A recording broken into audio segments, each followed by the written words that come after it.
This is Anton from Drive Stick Shift, and today we're fixing the Ford again.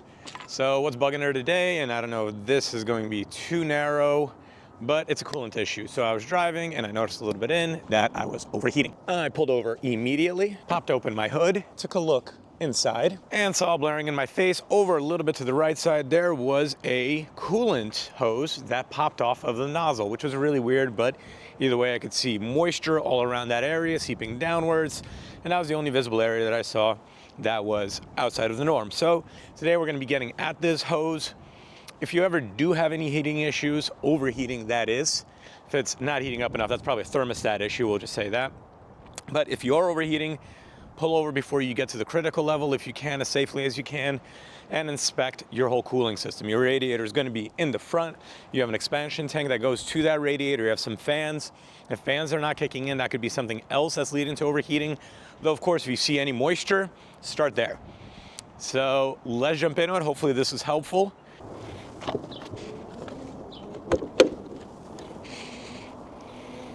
Once we have access to our engine compartment, again, when I started to heat over, I just opened it up and I took a look. I could see at that time that there was moisture all in this area, and I started to look around, figure out where the moisture was starting from, and something else jumped in my eyes. I don't know if you can see it, but this guy should not just be popped off like that. So this is where all the coolant seeped out, and we can still see that it's damp. She sat overnight, but we can even see some liquid pooling right there from when we had this incident. So on her, the radiator is hidden behind the shroud here. This happened on the roadside, so I started to pop this off, but understood it was still kept in place by the grill. So the radiator is deep in there. I'm not going to go chasing after it unless I absolutely need to. My goal is going to be to get in here and get this little bit of cable off, figure out what went wrong with it, and get a new bit on there, secure it a little bit tighter to make sure we don't have this happen again. Unfortunately, this is not a massively wide area, so for us, our main thing is going to be how to get in here. This guy right there yesterday, if you just press on this blue tab here, you can pop this guy off. It's a little bit more rigid, so we can't really go too far with it. Also, this clip, you just bend in this tab to the side, you pop it off. We can just pivot it upwards. That looks like it's some kind of vacuum hose. All right, so in all reality, I think I'm even going to take off this boot that we have going from our air filter, from our air box, because I just know that, again, getting in here was quite a pain in the butt when just doing a quick surveillance. I don't see anything else connecting to this boot, so I think we should be all right. Just gonna take this screw out, pop them off. So currently this is what we're looking like. This hose that we popped off is right here. This little guy, he's a little more stiff, but I also found that he has a few points which secure him in.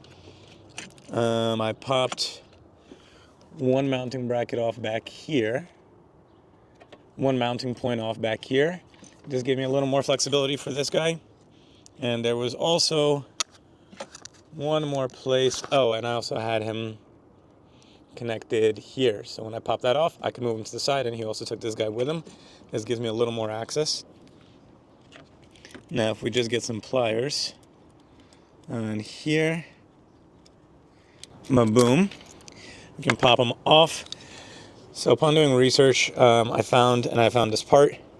I found that the whole hose snapped. This is either the coolant bypass hose, or it's also called the expansion tank recovery hose. It comes out of the engine block where you see there. It's this little thin line with it's like a hard plastic bit. Then it traces all along the front of where your hood is. Here's your intake manifold. It keeps going over. I'm on camera. There we go. And it routes in behind the windshield wiper refill cap, which I've duct taped forward, and it feeds right into the expansion tank. Oddly enough, we also have a second little fitting right here, the part number that they gave me, which is 626653. We're looking at this guy.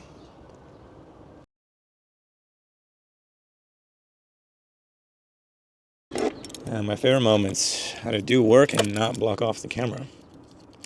Skill I'm still developing. Alright, I just know that coolant hoses, especially on 13-year-old cars, tend to be sometimes a little bit in love with where they're situated. So a little wiggle helps wiggle them off. Now the trick is going to be not to forget all this stuff. So we're going to clip that guy so we can get this guy over here. And now this does give us a little bit more room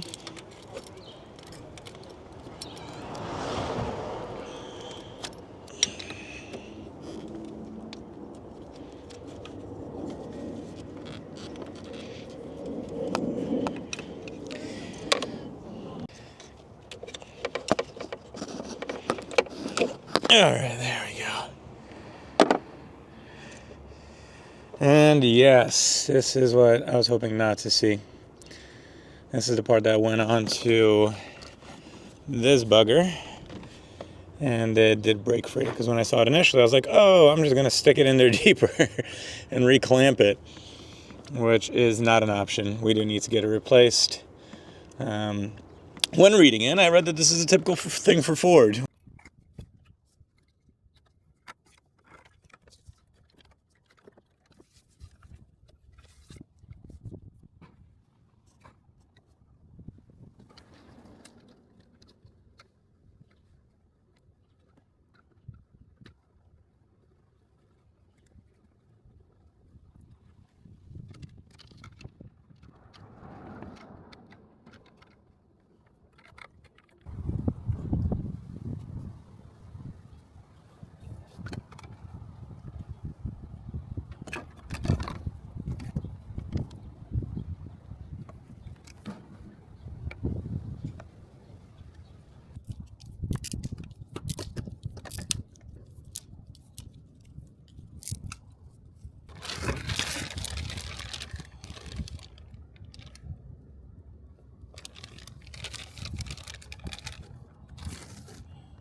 Nice.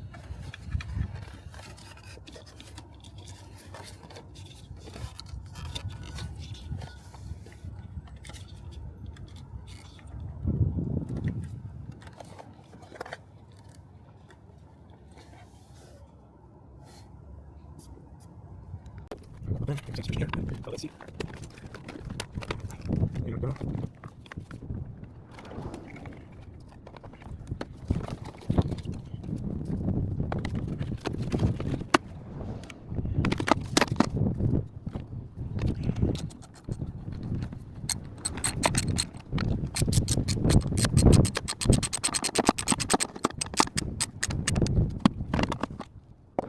Ready?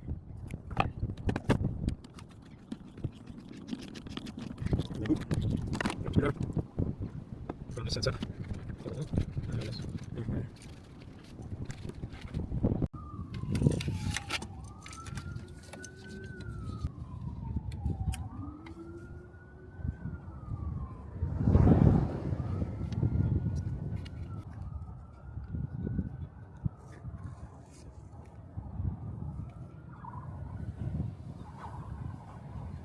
And that would be it for the coolant bypass hose replacement. So if you had to do this job, hopefully this helped. If you haven't done this job and you have a 13-year-old or older Ford, really consider doing it, because when it fails, it is quite unfortunate.